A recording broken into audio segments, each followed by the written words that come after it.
I mostly talk about model trains on this channel. Sometimes they have faces, often they don't.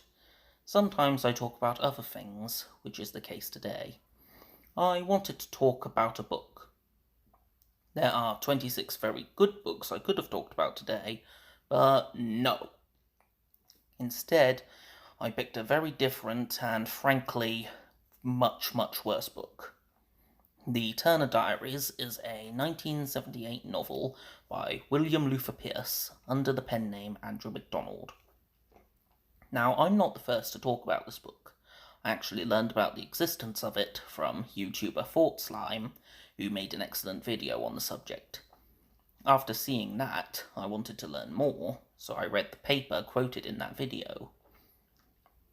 The paper gave a much more in-depth idea of what the book is like, and how it's inspired some truly awful acts of domestic terrorism, and what someone like me could expect to see by reading it. The long story short is that this is a Nazi book, and it doesn't attempt to persuade readers like you and me who aren't Nazis, but instead assumes you're already on board with Nazi ideology, and instead tries to inspire you to be more radical if you're so inclined, which I hope you're not. But what exactly does this book have to say? Well, here's what I found during my very poor decision to read this book. To give you a crash course on the plot, it follows the book's namesake, Earl Turner, and his small band of revolutionary terrorists in their guerrilla war against a tyrannical US government known as the System. In this war, the group Turner and friends are part of, very creatively named, the Organization, blow up federal buildings, take over and ethnically cleanse California, and then Turner kills himself to nuke the Pentagon, which somehow allows the organization to take over the whole world and kill everyone who isn't white, plus a bunch of white people they also hate. The end. Now that we've established the framework within which this video will be operating, let's get into the specifics. Though it should be noted, I may have missed a few things despite taking 8 pages of notes, because, in all honesty, this entire book is objectionable. But if you think I've missed something important, feel free to say so in the comments. Throughout the course of this book, Turner takes time to disparage everyone the organization hates, including, but not limited to, liberals, conservatives, libertarians, people of colour generally, and black people in particular, but especially the Jews. You may have noticed that I use the term black people instead of African American. I did that very intentionally, because the organization singles out them and the Jews as particularly deserving of extermination, and do so everywhere in the world, not just America. The organization also hates mixed-race people, white people who have non-white features, whatever that means, white people in interracial relationships, and are also fine with killing random people to get their message across. But now we get to the big question. Why? Why do they hate all of these people? Well, Turner gives us his insights into the organization's ideology. For black people, it's because they believe all black people are violent criminals and rapists, and that integration makes institutions weaker. Racial integration, that is. And this opinion, I guess you could call it, or mindset, is repeated throughout the text. For Jews, it's because they believe that the Jews secretly control every aspect of society and have caused all of America's problems, as pointed out throughout the book. For liberals, it's because they believe they allowed the Jews to ruin America. For conservatives, it's because conservatives are mostly not racist and non-violent, meaning they're against the organization, as detailed on pages 16, 17, and 63, as well as on other occasions in the book. For libertarians, it's because while many of them are against the system, they're also against the organization, as is noted on page 64 of this book. For whites in mixed-race couples, they're viewed as race traitors, quote-unquote. In fact, on page 76, which really drives this point home, our protagonists, who the reader is presumably supposed to root for, beat 2 white teenage girls to death for being in the company of black men. Yikes on trikes is all I have to say about that.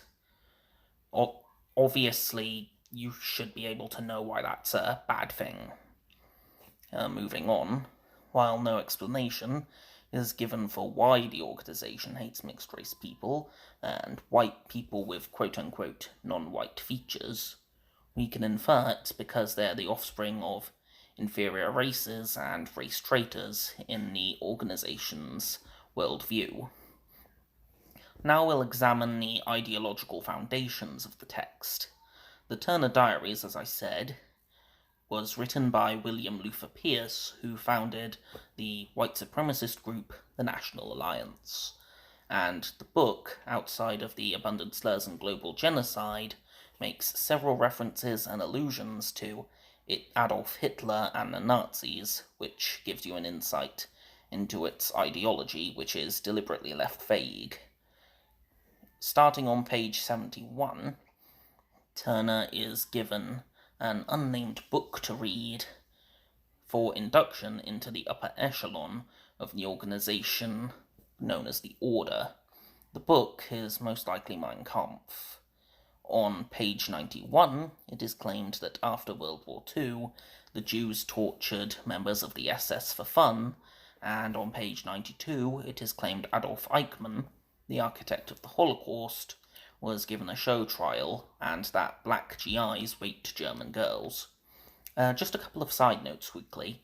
When I said that the book's ideology is deliberately left vague, it's very clear that it's a very racist book, but the specific strain of racism it preaches is deliberately left vague so that any white nationalist group can read it and be like, hell yeah, that's what we like. That's what we like in it. And secondly, while I don't know anything about this claim of American GIs raping German girls, I do know that Soviet troops on their way to Berlin would rape and murder German women. If you'd like to see a follow-up video on these claims and others, do let me know. Drop a comment. Get that engagement up. Sorry if it seems a little inappropriate to chuckle there. It's just this is such a dark book. I try to insert some brevity just so I can get through it. Ugh. But getting back on topic, on page 112, it is said that the organisation has existed for roughly 68 years. This portion of the book takes place in 1993, meaning the Order got started around the same time as the Nazi Party, either on the exact same year, 1924, or just after 1925. On page 118, the organisation bombs the Israeli embassy, and Turner notes that the day of the bombing, April 20th, 1993, was a particularly good day to do it. And finally, on page 210, the organisation completely takes over the world in 1999, 110 years after the birth of the quote-unquote Great One. Just in case you didn't know, April 20th, 1889 is the day Adolf Hitler was born. Now, moving on to the subject of freedom, throughout the book, Turner complains about the tyranny of the system, but the Turner Diaries also puts up several red flags that the organisation would also be very tyrannical. The first warning sign, in my view, comes on page 12, where Turner asserts that corruption, not tyranny, brings down governments, and says that the organisation is anti-corruption.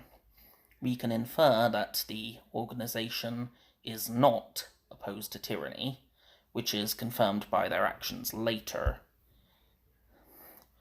It's already clear that Turner and presumably the organisation as a whole hate other ideologies, but on page 52 they flat out say that race is more important than freedom, and carry this out later on in the book with the Day of the Rope. The full details of that awful set of events are on pages 160 to 169 of the book, and detail how after taking over California, the organization conducts summary executions, where Turner tells us mass killings and killing people who are innocent by the organization's standards is fine to advance their agenda. And next we must ask, what are the consequences of this, both fictional and real life? Well, in the story, after the organization takes over the world, as I'm sure you know by now, all non-whites are killed, as well as any whites who oppose the organization. All of Asia, as well as Tel Aviv, are radioactive wastelands, but beyond that, we have no idea what the world is like under organization rule. In real life, in that paper that I read, and was referenced in Fort Slime's video, the Turner Diaries has been attributed to 40 terrorist attacks which killed over 200 people, most notably the Oklahoma City bombing in 1995, which killed 168 people. It should go without saying that I completely disavow all of this. Global genocide bad, terrorism bad. This should go without saying, but apparently some people need to know that, because this book has apparently sold thousands upon thousands of copies. To end this video with some brevity, please allow me to share with you something I found mildly humorous. On page 63, it's noted that after the organization takes over, sitcoms no longer exist. That's such a random thing in this dark and awful book that I couldn't help but laugh a little when I read that. So, on top of liberals, conservatives, libertarians, people of color, Jews, mixed-race people, interracial couples, and whites who just don't agree with them, the organization also hates King of the Hill and Married with Children. Sometimes this book is so stupid that you can't help but laugh. It might seem inappropriate to laugh at such a horrible, horrible book, but I'm not quite sure who originally said this, but this quote is rather apt. If I laugh, it is only so that you do not see me cry. Well, that's just about the end. I can't say I hope you enjoyed this video, but I do hope you found it very interesting. Thank you for watching, and now I'm going to go read those good books I mentioned at the start. Goodbye.